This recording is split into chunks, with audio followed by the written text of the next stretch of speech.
Tell me it's hit the cringiest shit you've ever seen. It's pretty fucking cringy, bro.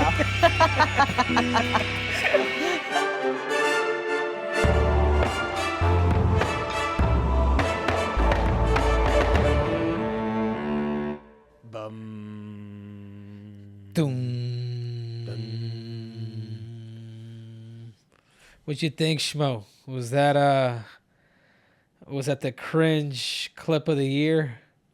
Triple C, every time the Schmo thinks you can't get any more cringier, again, take that with a grain of salt. You're talking about a guy who dresses up, wearing the yellow glasses, and dyed his hair platinum. But you just gave Israel Adesanya a bunch of crap. He comes out to that, then you do it. I mean, come on. Cringe is cringe, right? I think I got a better reaction from him. Doom. Anyway, Shmo, let's get this bar rolling because time is money and money is time. What a way to showcase your seriousness to this training, my man. How is training going for you? USADA coming by again? Yeah, USADA's already been. I've already been tested 4 times already, which is, I've been in the pool for a minute now. So, I'm eligible in October, and we're gonna pick the right fight. We're gonna be fighting for gold, and whether that's Volkanovski or or the winner of Aljalain and TJ Epo show. There it is. But that being said, Shmo, like I'm really taking my time with everything that I'm doing. Like I'm fatiguing my muscles. I'm really dissecting and kind of staying and working these certain areas that I feel like I really need help on. So I just feel like me getting better is it's super cool, man, to be able to see the everyday process of actually learning and dissecting and working on positions, and then having your partner kind of coach you through the process of what he's feeling. I think that's how you get better, Shmo. So obviously you're staying in shape in your training, but when does an actual, let's say, training camp start, or any type of simulation to what you would get if you were, let's say, a full-time fighter? Yeah, I think as it gets closer, I think we'll know after the TJ fight. We'll know after Volkanovski is gets his surgery and things of that nature, and we'll just know how is it that the UFC kind of wants to deal the cards.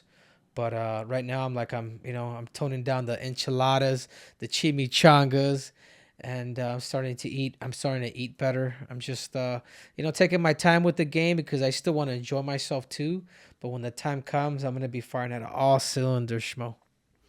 We love to hear it. Now let's start firing on all cylinders. Welcome back to the Triple C and Schmo Show. I'm the Schmo. My partner's got the Olympic gold medal. The champ, making the comeback, Mr. Henry Cejudo. Let's get this ball rolling, Schmo, because time is money and money is time once again. All right, here's where the Schmo wants to start. This week's gold medal moment. Let's go right to UFC 277. It's this weekend in Dallas. The Schmo will be there. We got Amanda Nunes, Juliana Pena 2. How do you expect the adjustments to be made from Nunes to rebound from her loss? For Nunes, it honestly has to do with her attitude, her mindset, her threshold. Can she last? Does she have the ability of not throwing out the kitchen sink and getting emotional? Because I think the first fight she has an ability to just dance around and pop and stick and move. But what happens sometimes, Schmo, is she got on that that wildfire with Chris Cyborg, and she was able to knock her on. And sometimes people get overconfident, but you also have to respect a good chin. You have to respect a fighter like Juliana Pena. So if I was in Amanda Nunes' shoes, I would dance. I would win the distance game, and because I'm such a better fighter that I would just pick you apart until I start looking for my wrestling, things of that nature. So I think the mindset though is number one. If she's right in the mind, doesn't allow Juliana to get in her mind, I think she retains her bout again. I think the mindset's the biggest thing, the biggest factor going into this fight, because if you look at what was going on with Amanda Nunes during her training camp, obviously she exited ATT. She had something going on there with the training. And look at all the killers she's fought. Look at all the ways she destroyed people, the Misha Tates, the Ronda Rouseys, the Chris Cyborgs. The Schmo doesn't want to assume she got complacent with her training in this fight, but she was able to deal with a lot of distractions. And then Juliana Pena, she was able to establish her jab. When was the last time someone established their jab against Amanda Nunes? They got into a firefight, and was that choke really tight underneath the chin, or did she just give up? A lot of people ask that question. If Amanda Nunes' mindset is 100% for this fight, you do expect to hear and new. Call it what you want to call it. I mean, she checked out Schmo, and I think she would tell you that. And you can see it by the fact that she stayed in an all-fours position, and you don't do that. If you want to be in the fight, go to your back.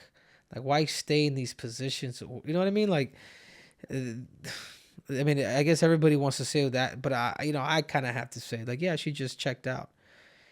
But I also think, I think Juliana's trash talk really works. And that's something that people need to realize, that the trash talking, if you're able to use it for your favor, continue it, because people don't like it. With me, Schmo, I always start the fight I start the war before I start the fight. Like, as soon as my fight gets announced, boom. And I mean the stuff that I'm saying. I'm just, foretelling these dudes what is it that's going to happen, and it tends to happen. So kudos to Juliana. If I was in Juliana's shoes, I'd do the exact same thing. I would ump it up. I would get personal, because if it worked the first time, it could possibly work the second time too. Well, the intriguing thing is the Schmo's been paying attention to the Ultimate Fighter this season, and there's no trash talking between Juliana to Amanda. She's got this calm type of confidence, and you see Amanda Nunes kind of chirping, trying to get inside her head. It's kind of the other way around. So if Juliana wins again, man, what does that mean for her legacy? And with that said, Triple C, can you see this being the last fight that Nunes has taken before she defends that featherweight strap, which, by the way, still has no rankings in that division, the female featherweight division? Yeah, I don't know. I thought that division was gonna vanish from what I've heard. I think Amanda needs to fight for it, just like I fought for the flyweight division. If she loses this fight, they may just cut the division, or they may just give her the opportunity. I'm not sure. I'm just thinking out loud.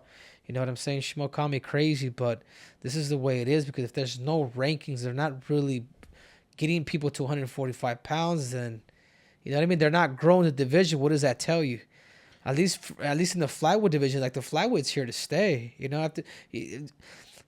She needs to build a storyline. In other words, she needs to win, and it's crucial for Amanda Nunes to win in order for that 145-pound weight division to stay, because, you know what I mean? It's like they're not going to want somebody that's losing to a smaller guy with this other division, not even any rankings, but yet she had 2 belts, The Schmo's looking at the BetOnline odds right now. Amanda Nunes -252. Juliana Pena, the dog, at +212. By the way, if Juliana wins this fight, if I'm Juliana, I challenge Amanda Nunes at 145 pounds. Have them do a trilogy, but this time make that third fight at 145. Maybe she can earn her way to becoming champ. What do you think about that? Oh, man, being champ is special, dude. It really is.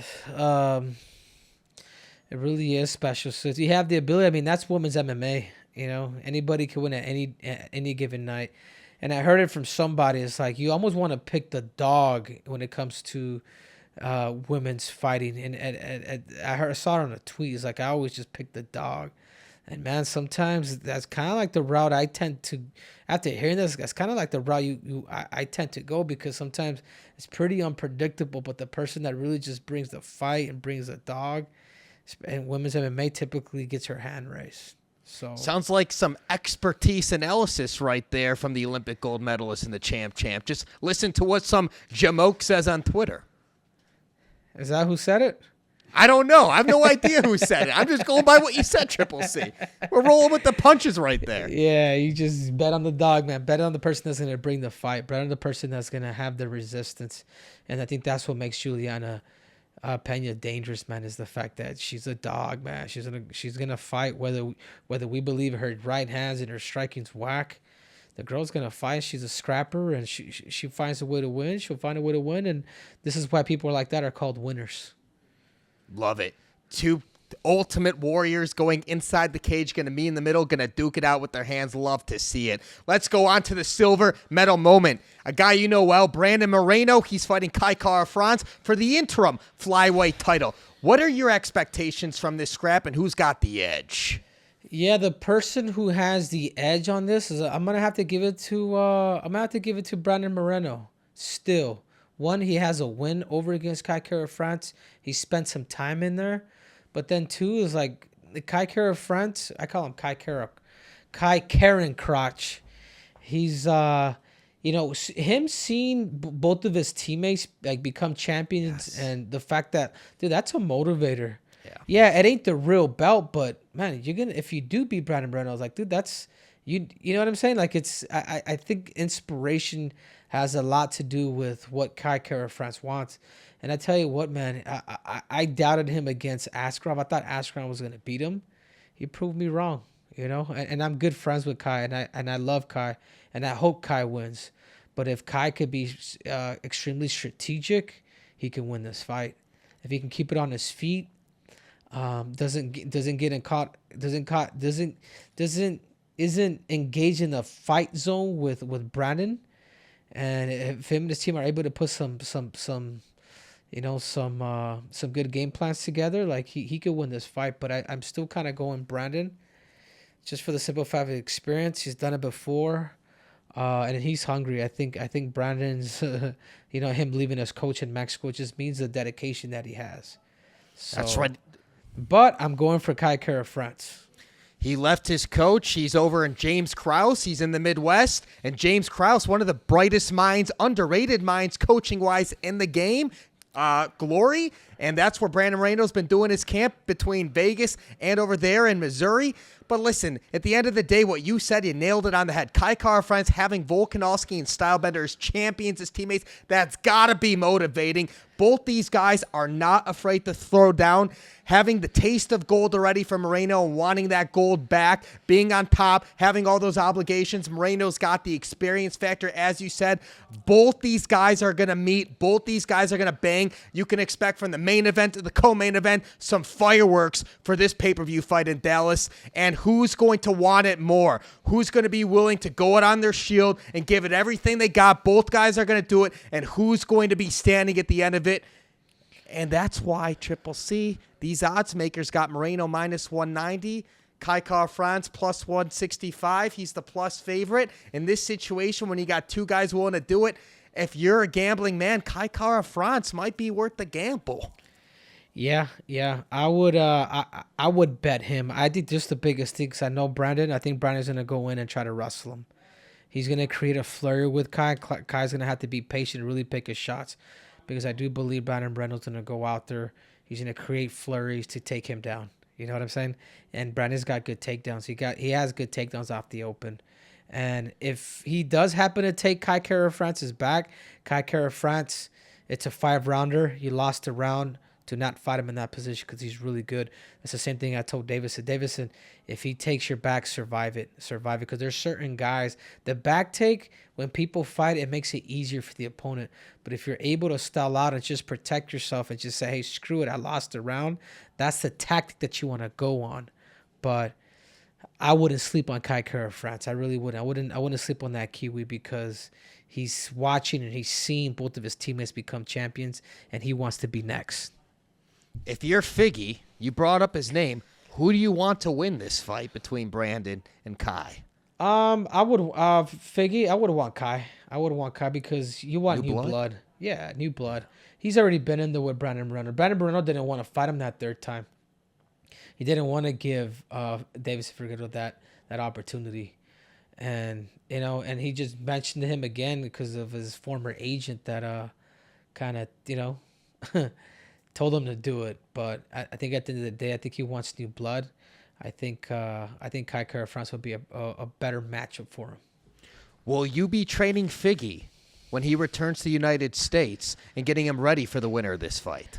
We're going to. I think he's gonna do his camp, the majority of his camp in Sao Paulo with Charles de Bronx's coach, because the whole family situation.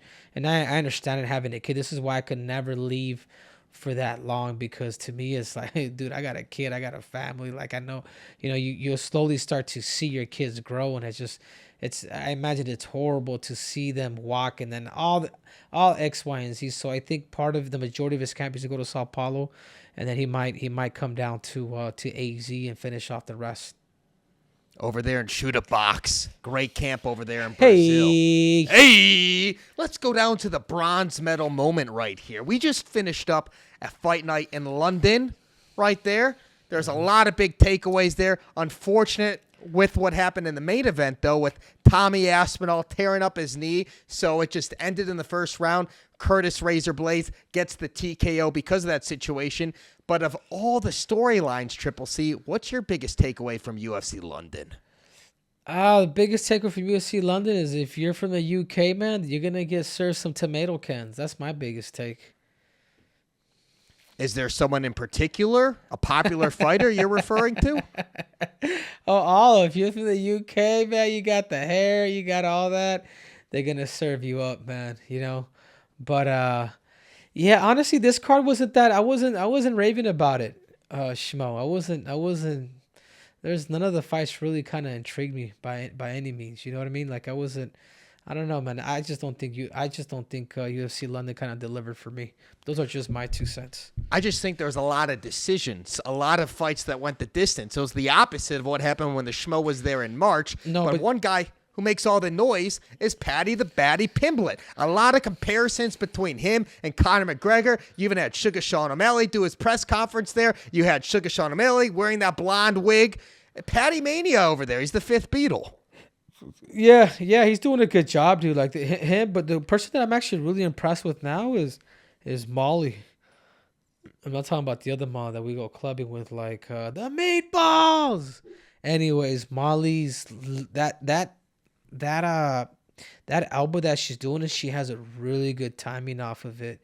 And when somebody has a really good timing off of it, if you're able to smother people and get people to go back and press, give them the right distance to pull out and then throw it, that's the second time in a row. And that just lets you know, man, like that thing, she's working on it. She's confident with it.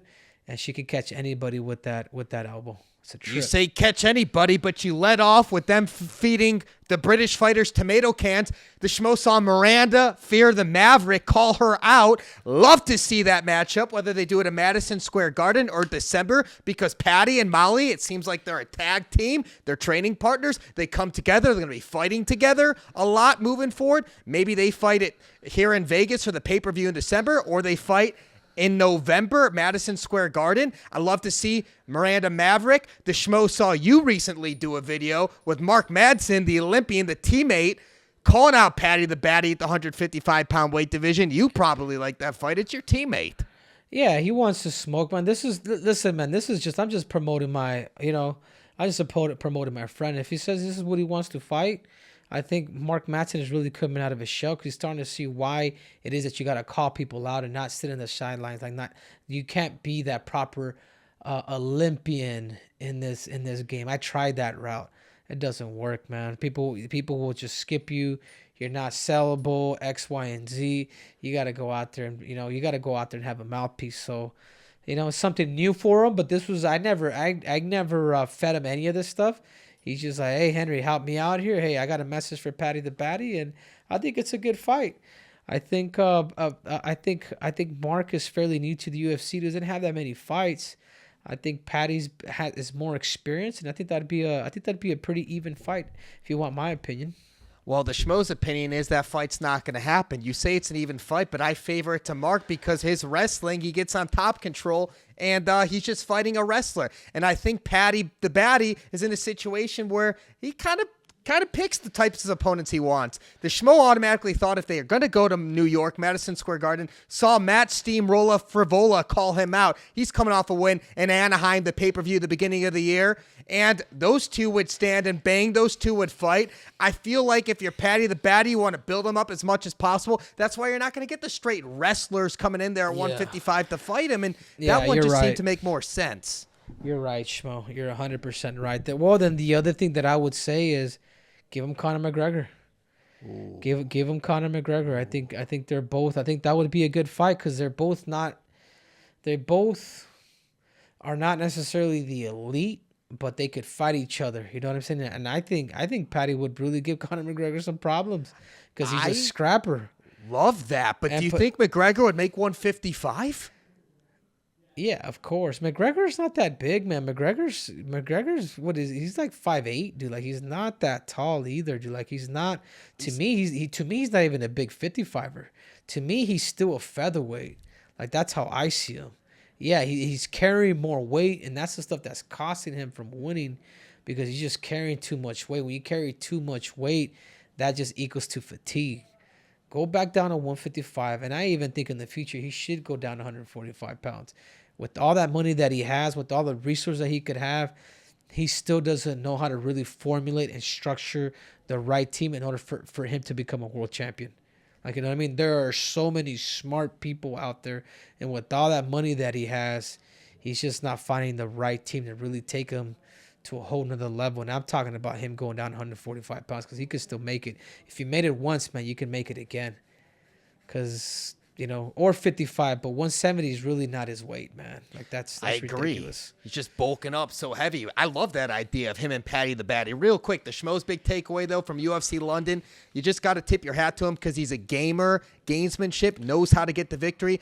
The co-main event, Jack the Joker, Hermansen, obviously it wasn't the best looking fight there, but strategic wise, he wasn't going to let anybody go in there and take his rankings. He's still a top 10 guy in the middleweight division. You're going to have to take that from him. His striking looked great. He didn't go for the grappling each and every time. Like everyone thought he would just shoot on Curtis Blades, who stuffed 20 takedowns in his last attempt. He didn't do that. He picked him apart from the outside. His kicks were looking good. Jack got the win. That's who the Schmo tips his hat off to, even though it wasn't the most fun, fan-friendly fight. Yeah. I mean, experience. That's what it goes. I mean, and I hope that Curtis Blades can like learn from this stuff and start making Chris Curtis. I'm sorry, Chris Curtis. So he could, because I've seen him fight. He does have good striking. He's probably gonna have to work more on his fakes and feints and setups, his entries, because he does have Chris striking. But if you don't have good entries, it doesn't matter what you could throw.